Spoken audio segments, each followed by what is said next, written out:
Jeffrey Peter Hines was born on March 8, 1966, near Mona Vale, New South Wales in Australia. Jeffrey was described as a typical teen of his time. At 18, he was looking to expand his horizons and at the same time was working for a local car dealership named Grace Brothers, just trying to make some extra cash. By all accounts, Jeffrey was a hard and reliable worker. But on the afternoon of September 18, 1984, young Jeffrey's life would change forever. Everything on that day seemed to be normal and unremarkable, and Jeffrey carried on with his normal duties, as he normally would. Lunchtime rolled around and the young man clocked out as per usual. A short time later, he was spotted at a gas station near Cromer, where he was observed servicing his car and purchasing some extra gas and some matches. Jeff made some small talk with one of the attendants, making an off-color comment that seemed very odd. He told the attendant that he was not planning on going back to work and that, in fact, he was never planning on returning. After this encounter, Jeffrey sped off, never to be seen or heard from again. After he failed to return home, his family filed a missing persons report with New South Wales police. A few days after he was reported missing, his father located his abandoned car near Bluefish Point, parked overlooking a set of steep cliffs. Several of Jeffrey's personal items were found inside the vehicle, but there was no trace of the young man himself. Several theories have been put forward regarding Jeffrey Hines' ultimate fate, with law enforcement citing his odd comments at the gas station just before he vanished. They contend that Jeffrey planned to disappear for whatever reason. However, others say that the 18-year-old was involved in an illicit car insurance scam being run by Grace Brothers Auto, and this knowledge led the ringleaders to silence Jeffrey for what he knew. In any case, Jeffrey Peter Hines has been missing for some 41 years, and investigators are as baffled today as they were back in 1984.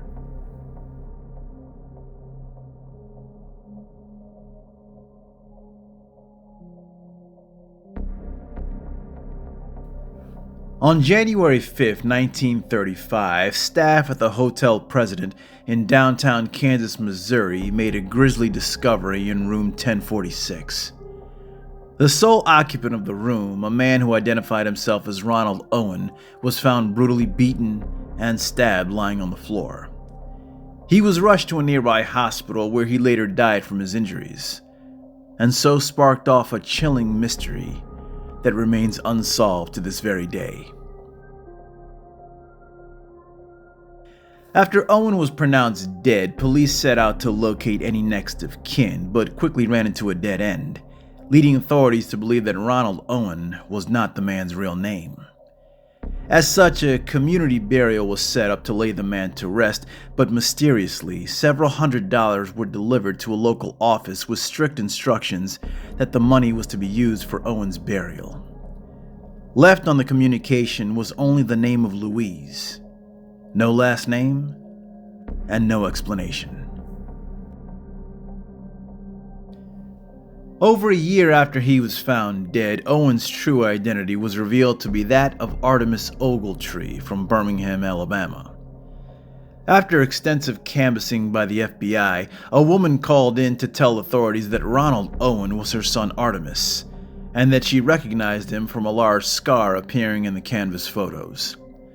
Artemis Ogletree had left his family home when he was only 17, apparently on a hitchhiking trip to California.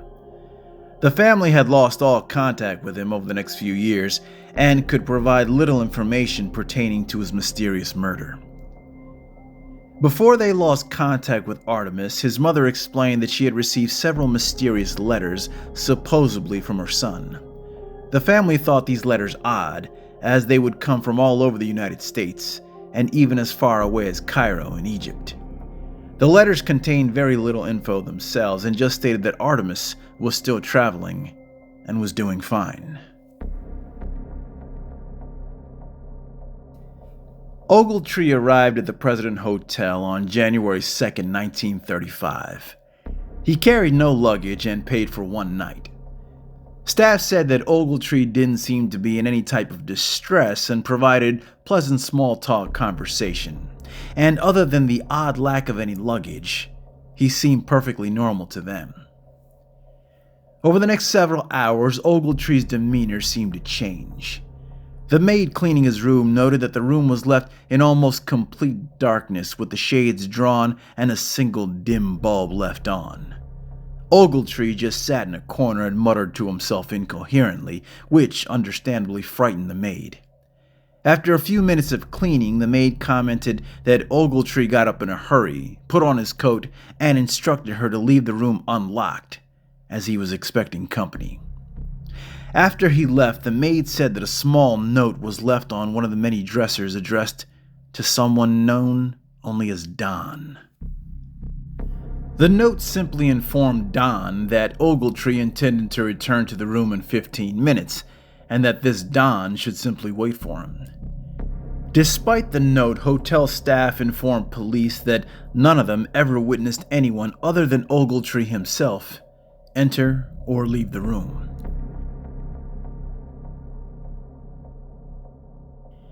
The mysterious murder of Artemis Ogletree has gone unsolved for almost a century. Why did Ogletree carry no luggage? Where had the baffling letters his family had received truly come from? And who was the mysterious Don that Ogletree had written to the day that he checked in? These are questions that may never be truly answered.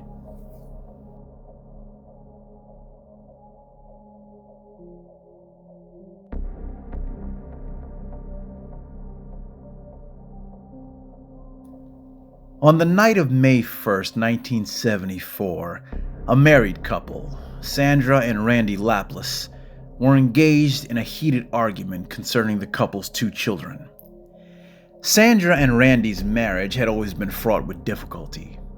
Originally from Elmont, New York, the couple married and moved to the U.S. Virgin Islands in the early 1970s. Randy had faced significant challenges ever since returning from the Vietnam War, which contributed greatly to the couple's financial and marital instabilities. On the night of May 1st, things boiled over, and Sandra stormed out of the house around 9 p.m. near Hull Bay, St. Thomas. After his wife failed to return home that night, Randy informed St. Thomas police, who located Sandra's car parked at a local bar close to the couple's home the very next day. When authorities searched the vehicle, they found that in addition to Sandra herself, both her keys and purse were also absent. However, there was no clear sign of forced entry or foul play. Closely monitoring the couple's bank account, police discovered that over $2,500 had been summarily removed, but it's unclear when the transaction precisely took place, since there was an error in the digital timestamp and exact date. Early suspicion had of course fallen on Randy, but authorities could never directly link him to his wife's disappearance. Over the years, there have been significant and eerie sightings of Sandra around St. Thomas and elsewhere. In 1980, 6 years after she went missing, her older son reported to both his father and his grandmother that he had spotted Sandra watching him intently from a fair distance near a schoolyard. When he stopped to look, the woman abruptly broke off her surveillance and sped off in her car. These sightings by her son would continue sporadically over the following 2 years.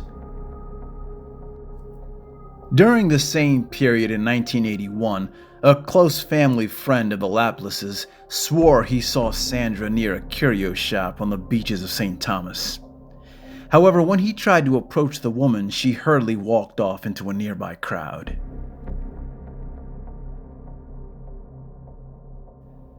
For the past 51 years, the Laplace family has hoped and wondered about Sandra's fate.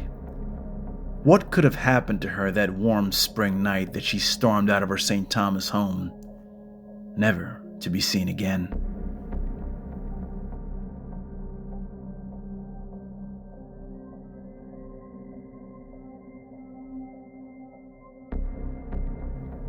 Found on the Internet Mystery subreddit, this particular photo was claimed to have been taken in 1991. The OP claims that they obtained the photo from a family friend who had kept the image in one of their albums. The OP goes on to explain that the friend was in their early 20s at the time, and during spring break of 1991, they had been staying near Daytona Beach in one of the many dollar bargain motels. On one of their last nights, the individual says that they kept hearing strange breathing noises coming from the hallway. At about 2:30 in the morning, the breathing got so loud that the person crept to their door and looked out the peephole when they saw this figure in the hallway, apparently staring right at the person's door. The individual grabbed a cheap Kodak camera and snapped this photo through their peephole. Now, needless to say, this story has come under a ton of scrutiny, with claims of it being fake, drowning out pretty much everything else. Many even saying that it's most likely AI generated. But in this day and age, you just never know. Is this a genuine story of someone being stalked by an ominous figure at a motel in the dead of night? Or just another cheap fakery of the 21st century? Well, for that, you have to be the judge.